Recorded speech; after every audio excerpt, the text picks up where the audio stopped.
The Smoky Mountain Honeycomb. The volcano.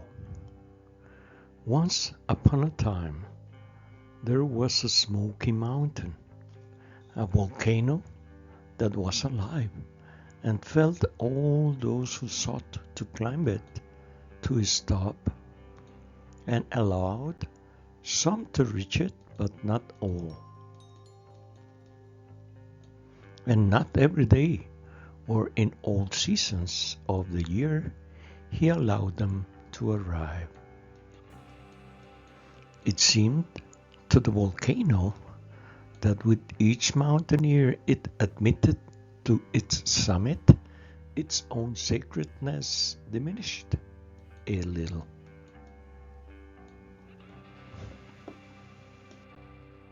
The requirements.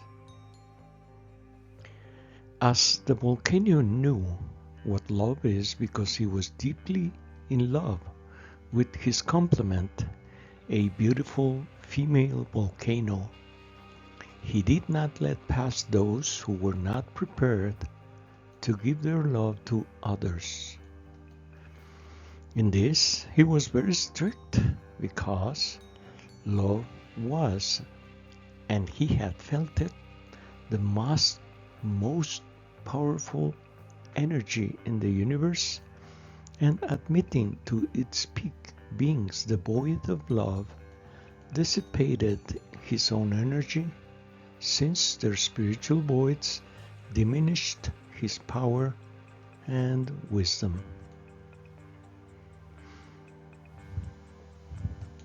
That has been his experience in the past, and he had decided not to allow it anymore. This is why he always rejected the presence of beings devoid of love at his peak. The reward.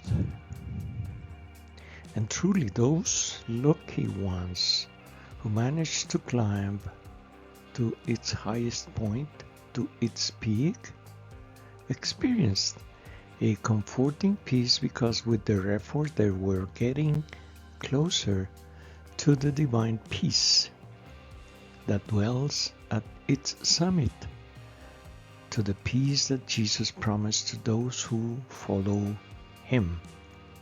And that peace was the treasure that the volcano always kept for a select few whom he detected from the moment they set foot on its slopes. Our ascension. On one occasion I was part of a group of mountaineers who began the ascent of this dignified smoking volcano. Everything was going well, and after a few hours of climbing, we managed to get close to its crater with relative ease. The atmosphere was quite clear, and the sky was blue and cloudless. Everything seemed to indicate that once bordering its crater, we would reach the top without much problem.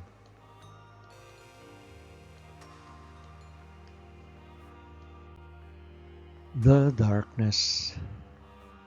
However, without warning, everything around us inexplicably darkened very quickly. This is how it happens in our lives when we do not have Jesus constantly in our thoughts and in our hearts, illuminating our steps with his love. And not only did the sky and our surroundings darken, but also somehow that darkness entered into our hearts. The entire group experienced unease and quite a bit of bewilderment as the sudden and unexpected change in the microclimate took place around us. There seemed to be no rational explanation for what was happening. Our mistake and bewilderment. However, and despite all this, we did not interrupt our ascent as we should have done because of this warning that the volcano sent us to protect us, and we continued without giving importance to his advice, climbing towards its lower crater, from which we were already a short way away, when we began to hear a buzzing in the sky that grew louder and louder until it almost left us deaf. The cause of this buzzing could not be other than thousands of bees that were in the air, but which we could not see because everything around us had darkened, and the blue sky that accompanies us for a long time in our ascent to the volcano had been filled with black clouds. It is quite unpleasant to ascend in complete darkness and with the hectic sound of a buzz that increased with each step we took. We did not know what to do. Suddenly, the electric storm. Without warning, a rumbling began in the clouds with a great roar and fury, as if the volcano were angry at our foolishness in wanting to continue to its top device despite its advice. And with each thunderclap in the sky, it showed us clearly that he did not want us going higher. We felt unbalanced and swayed with every step we took and began to feel sparks flying all over our heads. And immediately afterwards, great rays began to fall without rhyme or reason all around us. At each momentary glow caused by the lightning that fell incessantly, we could only see the faces of astonishment and fear of our own companions. The escape. Given the seriousness of the new situation we were facing, our group quickly gathered in a circle to deliberate on what to do to protect ourselves from this storm. Without hesitating one more moment, everyone in the group decided to go down as soon as possible to get away from that environment in which it seemed that at any moment something was going to explode right in the middle of us.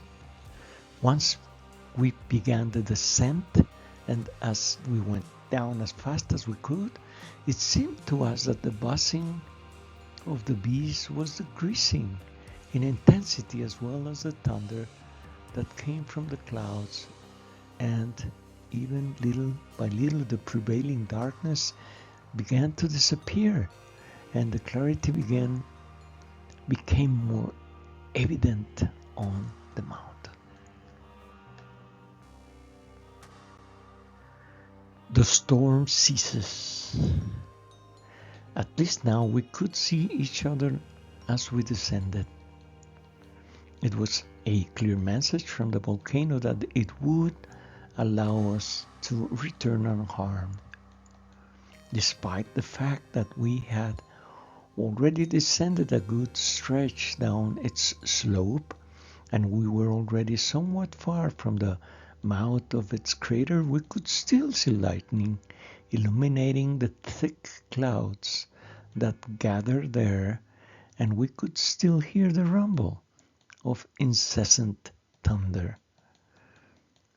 Suddenly, and just as the storm had started, without any warning, all the activity that it had fed it also ceased, and the clouds dissipated, and the lightning stopped, and the hum that had accompanied us for a long time on our descent ended. Group reflection. Once our group returned safely to the mountain refuge, some of us gathered around a campfire and discussed the strange events and surprises with which the volcano's microclimate scared us to prevent us from reaching its top. And we also noticed the generosity of the volcano that, despite everything, allowed us to get away and go down its slope safely and without suffering any damage, only with the scare on our heads. I was still intrigued by the incessant hum of thousands of bees that I could never see due to the darkness that enveloped us. It even seemed to me that the enormous noise produced by this hum told us clearly that we must abandon our ascent immediately. The high mountain bees. A colleague commented that when the air is electrically charged, some phenomena may appear, such as humming, which indicates an imminent danger for those who hear it. I decided to keep silent before such statement because for me, there was no doubt that the buzzing came from thousands of bees, since it has been proven that bees have resisted lava and volcanic eruptions. In fact, tens of thousands of bees survived a catastrophic eruption of the Cumbre Vieja volcano in the Canary Islands in September 2021, which buried them for 50 days with volcanic ash, having sealed themselves inside their hives to resist it. Even many female bees make their nests by burying themselves just 30 centimeters from the volcanic slopes where they lay their eggs, and they obtain their pollen from wildflowers that are resistant to acid rain from volcanic eruptions. The protector bees. In addition, our winged friends decide to live in apparently hostile environments because in these they suffer less from the onslaught of other insects and predatory animals and from unstable soil for their nests.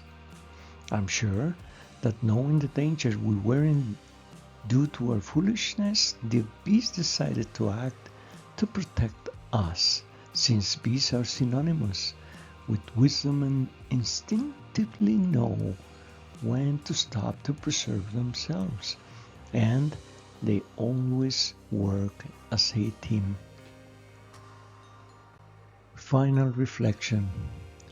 Our Mother Nature is God's creation, volcano and bees included, and when we respect her, she helps us with always valuable advice for our happy stay in her domains that are a reflection of the wisdom and love of our Father in heaven.